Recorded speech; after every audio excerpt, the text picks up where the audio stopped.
Hey, thanks for checking out this message. We truly hope it's a blessing to you and your family. We would love to connect with you about how God's moving in your life and let you know a little bit how God's moving at Coastal. Take a quick second and fill out that online Connect card at the bottom of this page. Thanks for tuning in, and we hope you have a blessed day.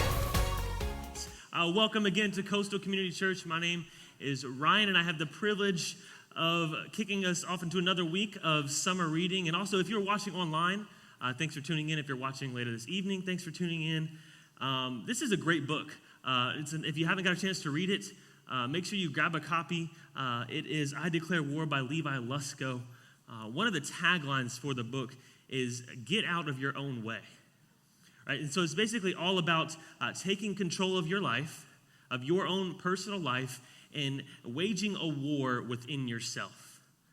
Sounds a little out there, but it's really good. It's all about examining your thoughts, examining your words, your behaviors, your actions, finding spots in your life where you feel like you may even be sabotaging yourself.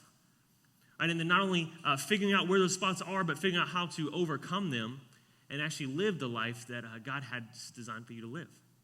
So it's a great book. I just want to jump right on in. It's 2 Corinthians chapter 10, verses 3 through 6. If you have a Bible, if not, it's on the screen. It says, "For though we walk in the flesh, we are not waging war according to the flesh. For the weapons of our warfare are not of the flesh, but have divine power to destroy strongholds." It says, "We destroy arguments and every lofty opinion raised against the knowledge of God, and take every thought captive to obey Christ, being ready to punish every disobedience when your obedience is complete." Right, so this is kind of like the theme verse of the entire book, right? Verse 3, it says, "Though we walk in the flesh, we are not waging war according to the flesh." Right, so basically, it's setting the stage for this is not a physical battle. Right? You don't have to go round up all your guns. You don't have to go find a sword or armor. It's not that kind of battle. Right? It says, "For the weapons of our warfare are not of the flesh, but have divine power to destroy strongholds." It says, "We destroy arguments and every lofty opinion raised against the knowledge of God, and take every thought captive to obey God." Right? So it's not the guns, it's not the swords. It says our weapons of war are not of the flesh, right? But they have divine power. They destroy arguments and lofty opinions against God. And now if you're like me, when you hear that or read that verse, this idea of lofty opinions doesn't really make too much sense. So I went ahead and looked it up for all of us.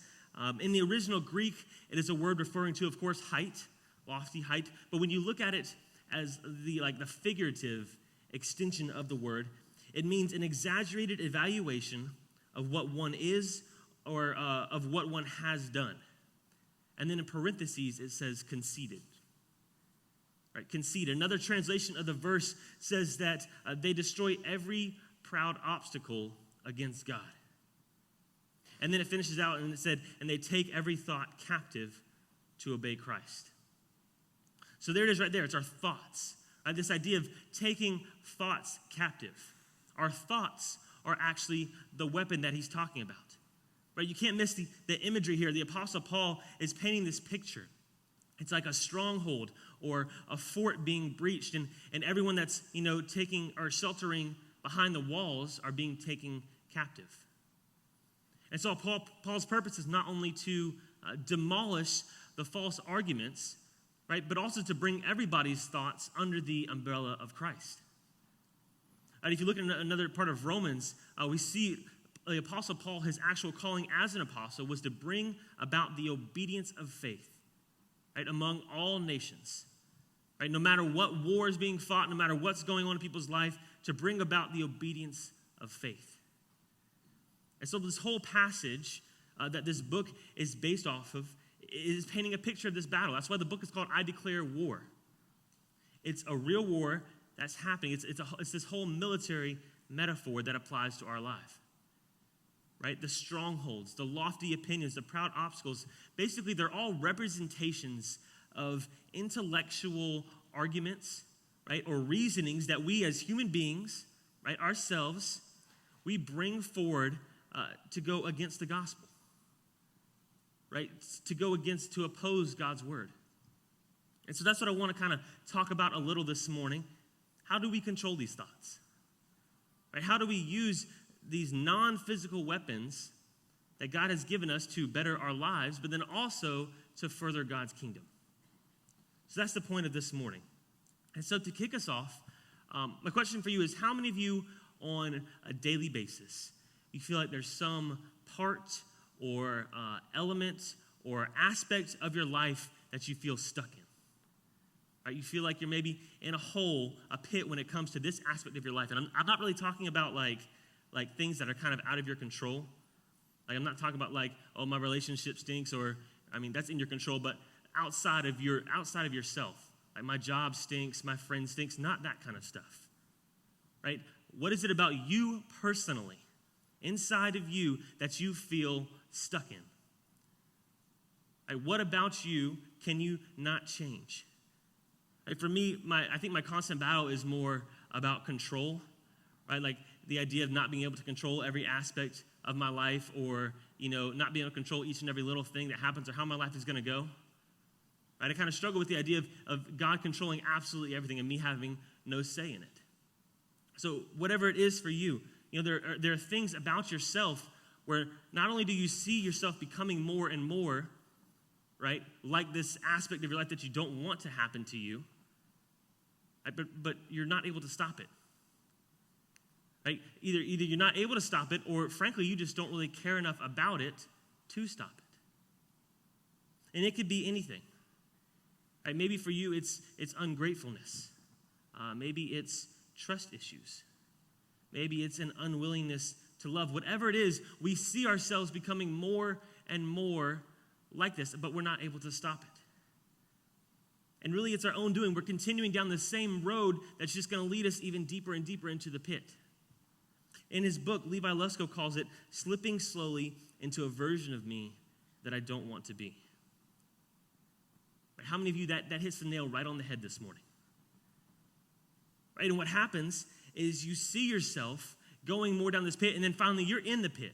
Right? You are completely inside yourself. Whatever you're dealing with, it has fully enveloped you. And then all of a sudden, you become the victim. Right? You start giving yourself an excuse to act like you feel. Right? Does that make sense? You realize that you've been, feeling angrier, and all of a sudden that's like anger just envelops you, and all of a sudden, oh, I'm the victim, so I get an excuse to act angry to everyone in my life. Or you can feel yourself becoming less and less loving to the people in your life, and all of a sudden you're the victim, right? You start feeling sorry for yourself, and now I have an excuse to act unloving to everyone around me. Right? Whatever it is, you can see yourself becoming more and more, slipping into that person that you just don't want to be.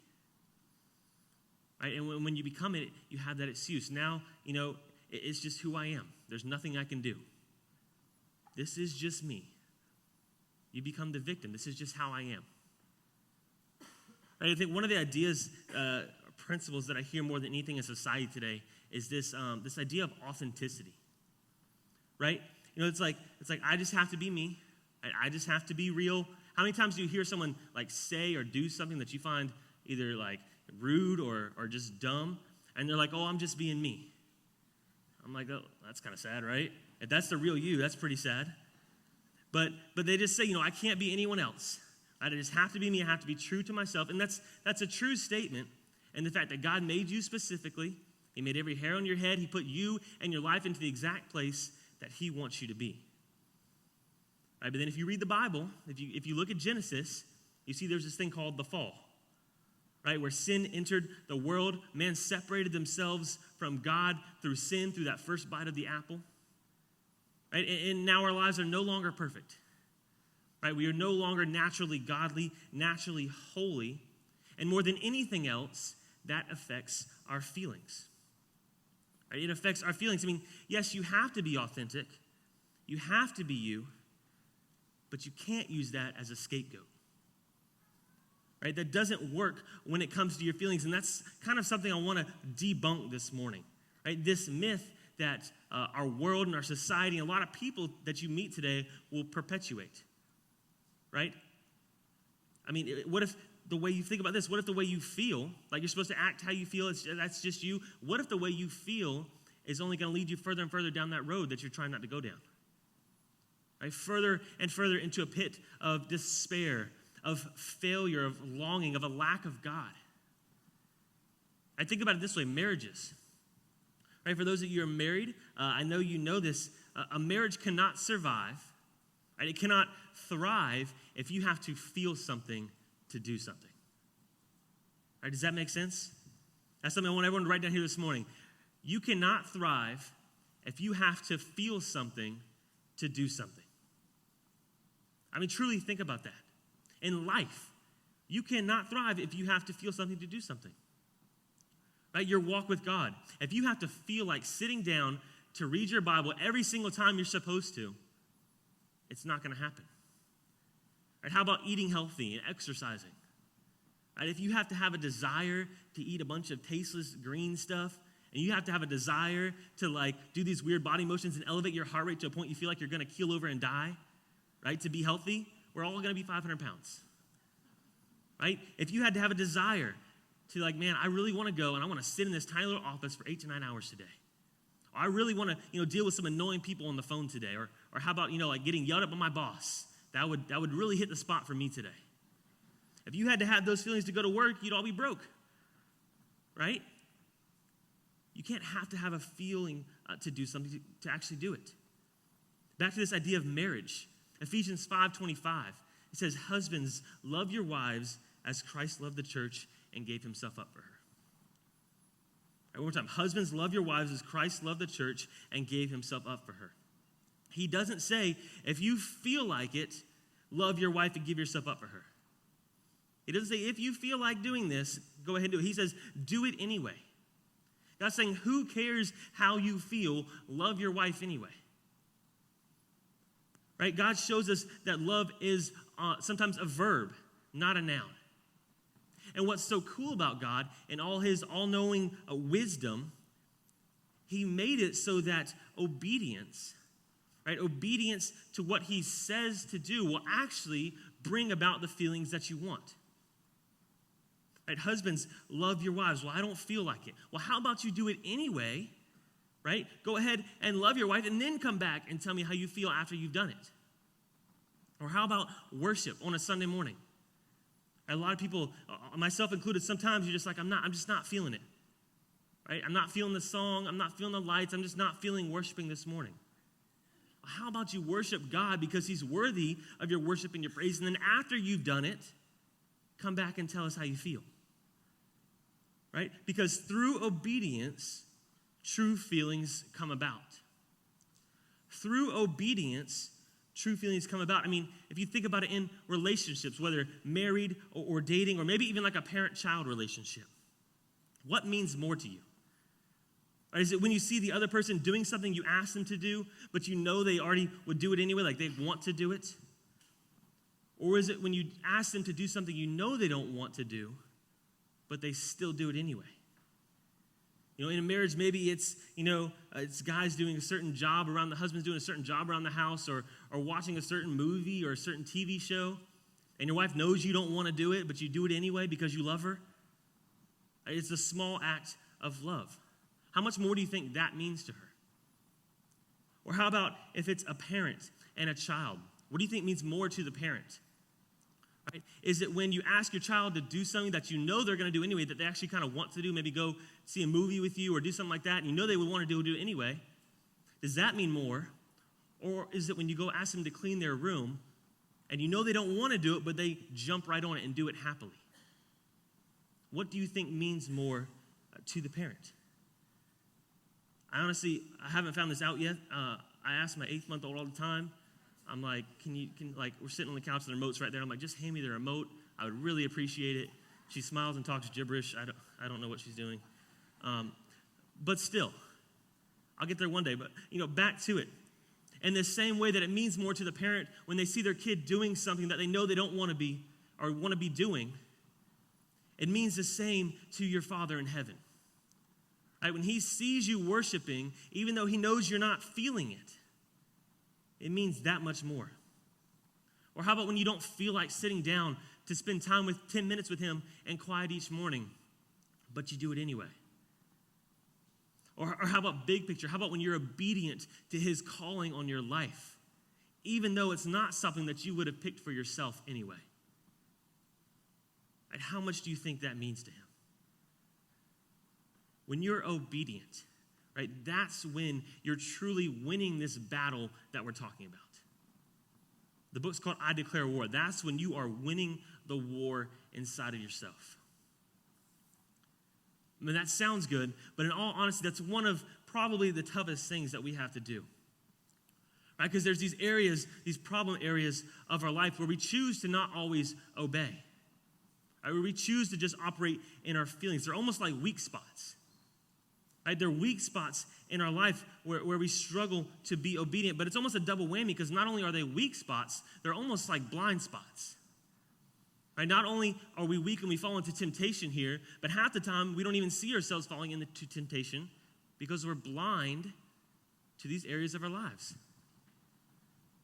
Right? None of us are perfect.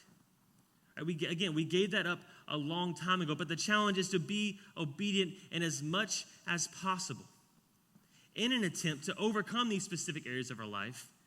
And then, hopefully, in doing so, those feelings that we so desperately desire to move us forward and to motivate us will come about. Think about it like this. Right, in our house, it's myself, like I said, it's my wife, and our 8-month-old daughter, Ellie. And Ellie is, again, she's 8 months, so she's not old enough to judge my wife and I for our weirdness. Anybody else thankful for that? Right? She's not old enough to realize how weird we are yet. But I was thinking about the other day, and I realize it's something I need to get better at because I'm sure my wife doesn't actually like it, even though she goes along with it. Or maybe she does, and that's why we're married. I don't really know. But most people, when they come home or they see each other, it's like a smell of affection. It's like, hey, babe, or hey, baby, or how you doing, hug, kiss, all that stuff. And as I'm saying this out loud, I see how lame this really is. But that's not always us, right? My wife and I, we actually have a handshake. It is not like a how you doing handshake. It's like a playground, elementary school, like handshake. And it's kind of weird, but we do it all the time, whether like when one person's leaving or one person gets home, or I talked about a little while ago our struggle with dinner plans. When we finally get a good dinner plan, we like finalize it with our handshake. Like that's kind of what we do, but it goes a little bit further than that. Like I said, a lot of people, they say, hey, babe, or hey, baby, and I realize I need to get better and show affection in a probably more typical way, right? But we don't really have that kind of pet name. We end up calling each other killer a lot. I don't know if anybody else does this, and half the time it's not even like K-I-L-L-E-R, it's like K-I-L-L-A, right? Like she walks in, I'm like, what's up, killer? Or like she's doing something in the kitchen and she drops a pot, and I'm like, easy, killer, like calm down. But however weird it is, it's normal for us. Right? It's our norm. Right? But I'm sure if you came over for dinner, if you came over for a life group or something like that, and we only did our secret little handshake to show affection, and we only called each other killer, you'd probably wonder what kind of gang we're in, right? Or what's going on in our life. It's probably weird.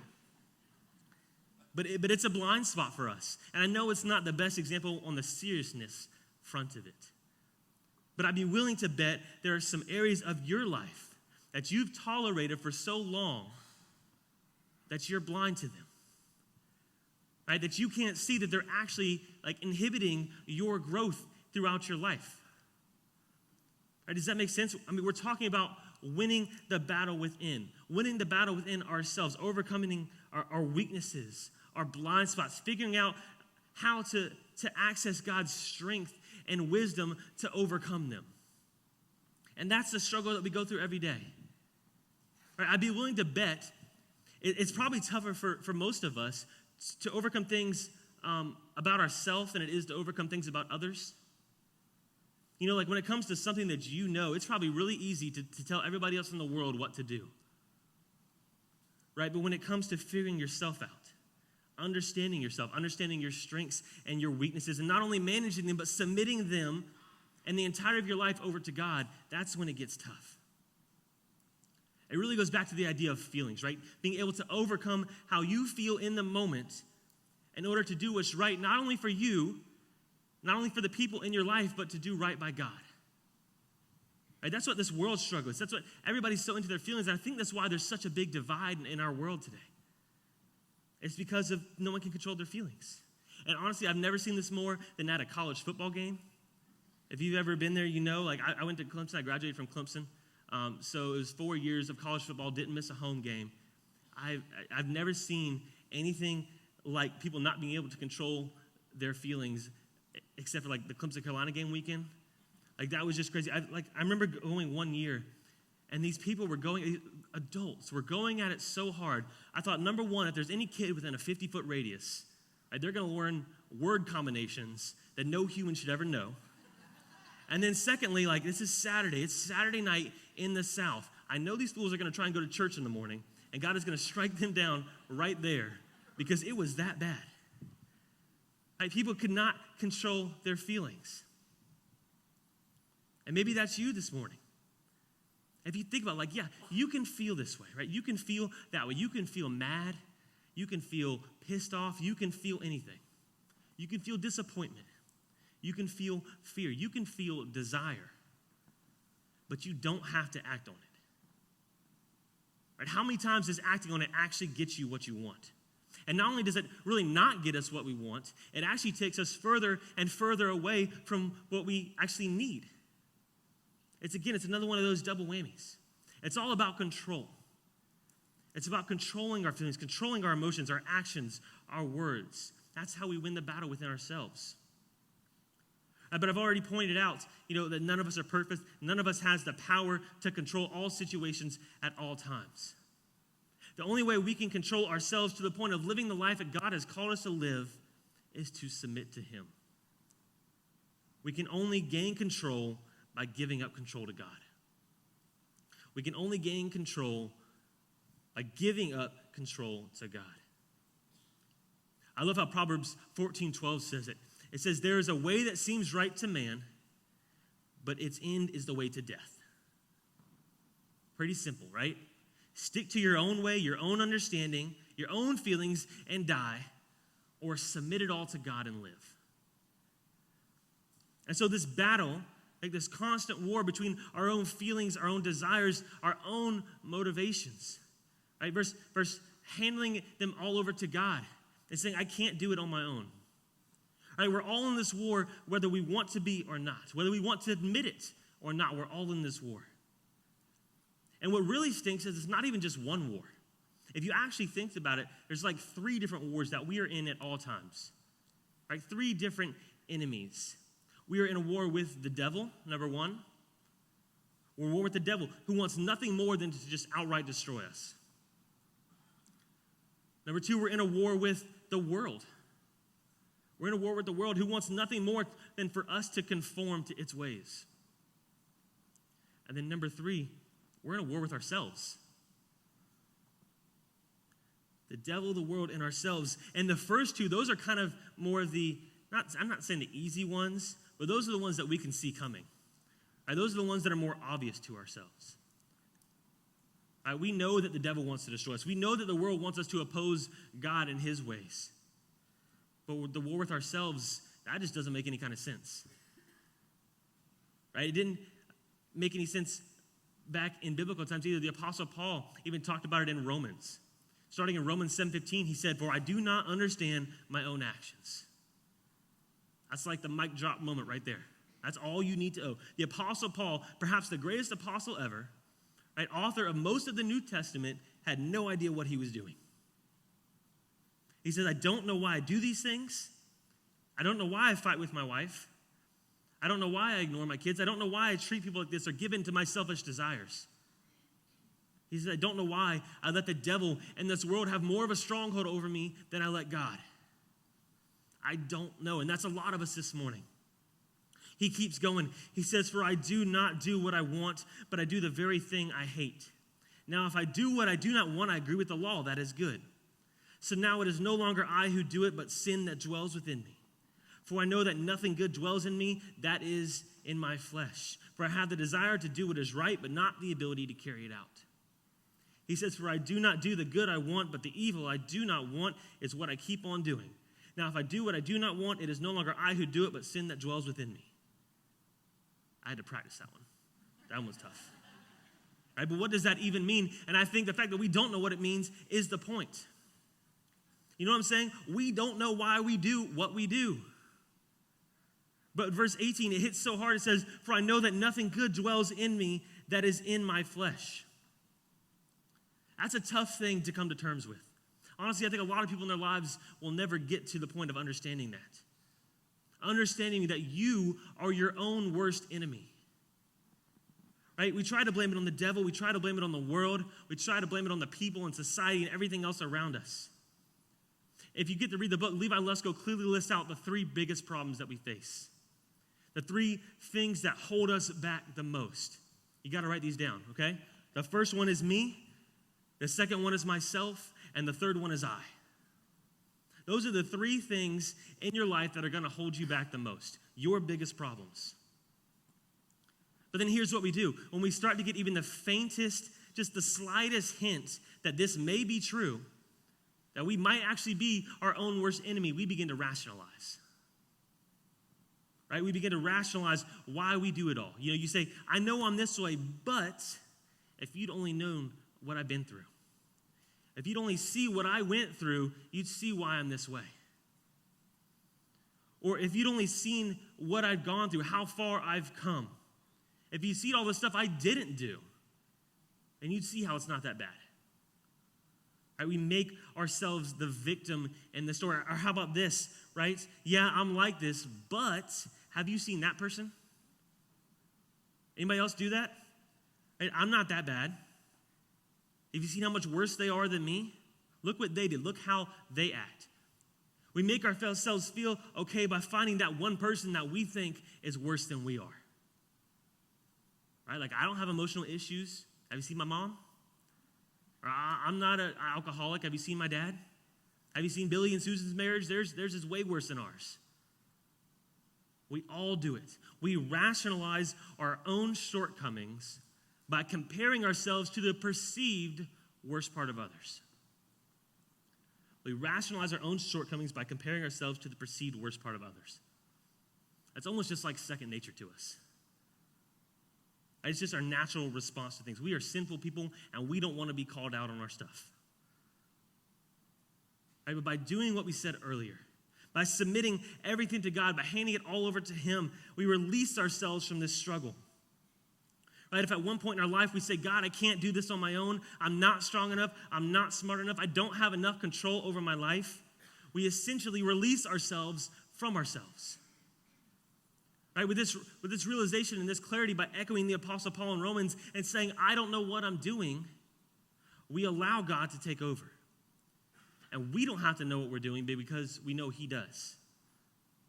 We just have to focus on being obedient to Him. But then what does being obedient even look like? Like the way I said it there, it sounds easy, right? Just hand everything over to Him, grab my drink with my little umbrella, and sit back and enjoy my life. It sounds easy, but that's not how it works.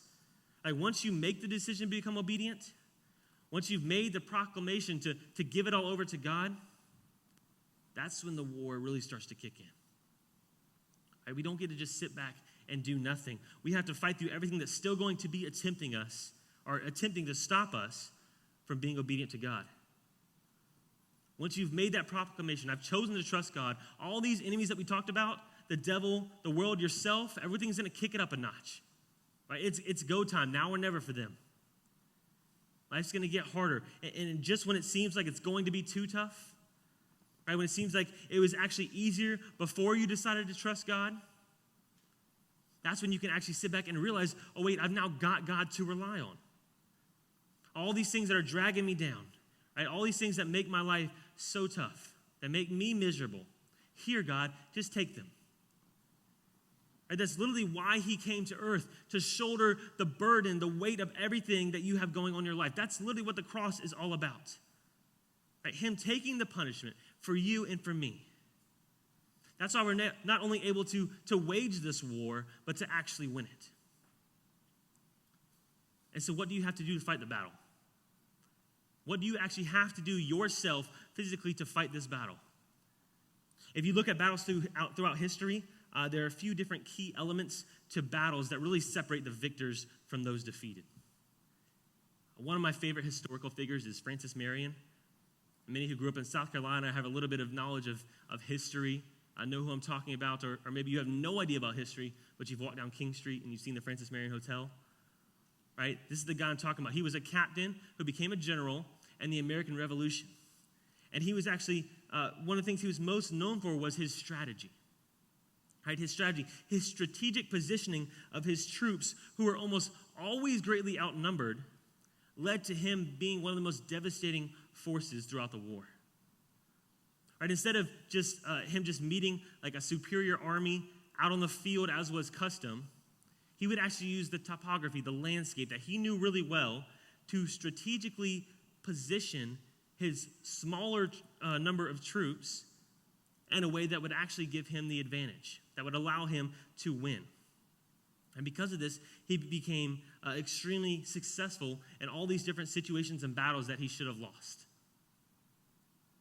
Right? And so the same lesson applies to your battle.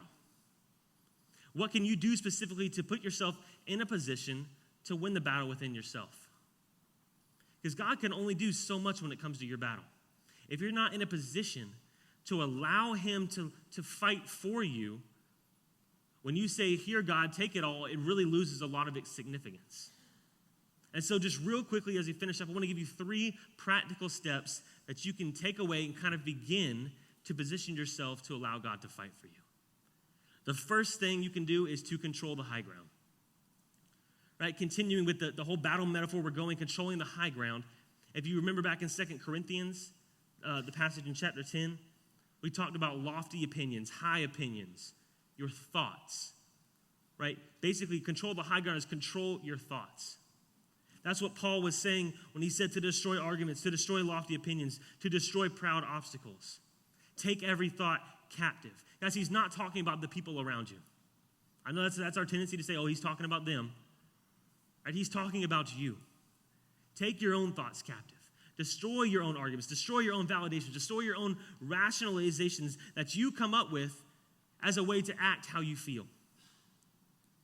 We talk about all these different enemies, the devil being the first one. I promise your thoughts are the number one place he's going to attack you.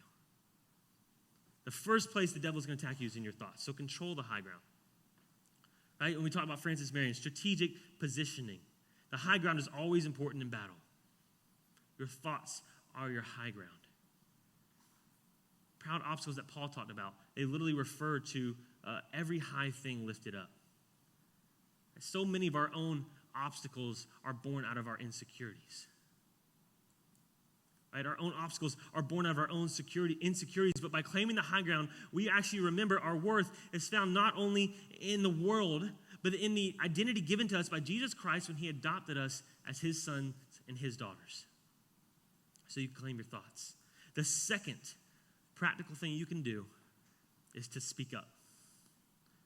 Second thing is to speak up. So many times in our life, we are told to just sit back, right? Keep quiet, keep our head down, go throughout our life, go through our business. Right? That's how we're supposed to handle everything. That's not what Jesus says. Jesus says to speak up, and not just when times are good, but when times are bad. When you're struggling, especially when you're struggling. I think about it. Jesus himself knew how important it was to surround himself with 12 friends that he could go to about anything. Why is that? Because he knew that we are not meant to struggle in silence. We are not meant to struggle in silence. We are meant to live in community, to have people we can share with and talk to and struggle with, confide in, seek guidance from and wisdom from. You never know what other people are going through. You never know what they're struggling with. You never know the impact that speaking up can have in the lives of people. In your own life. It's okay to ask for help. Right? That's why small groups are so important here at Coastal. That's why life groups are so important here at Coastal. It's those middle of the night friends that you can go to, that you can confide in, you can ask guidance from. Right? In the good times and in the bad. And it's not even just for you. If you see someone struggling, speak up. Right? Call them, check on them, send them a text. You never know just what that one little thing, letting them know that you're praying for them. You never know what that could do in their lives. They could be right on the edge, right on the urge of falling off this cliff, falling into a certain pit in their life. And you just speaking into their life, even in the smallest way, can make such a huge difference. And then the third thing we can do after controlling the high ground and speaking up, is just show up.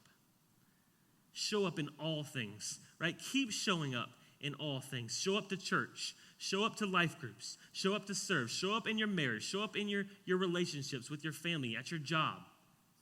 Keep showing up. But then when you're showing up and times start to get tough, don't give up. You can write that down on the side, actually, right next to it. Show up, but then don't give up. Right? To win the battle within yourself, right? You have to keep fighting. You have to fight through the good days. You have to fight through the bad days. You have to keep fighting tomorrow and next week and next year. Never give up and keep showing up. Keep trying. Make an effort in all things, in every aspect of your life. Again, you never know what impact that can make.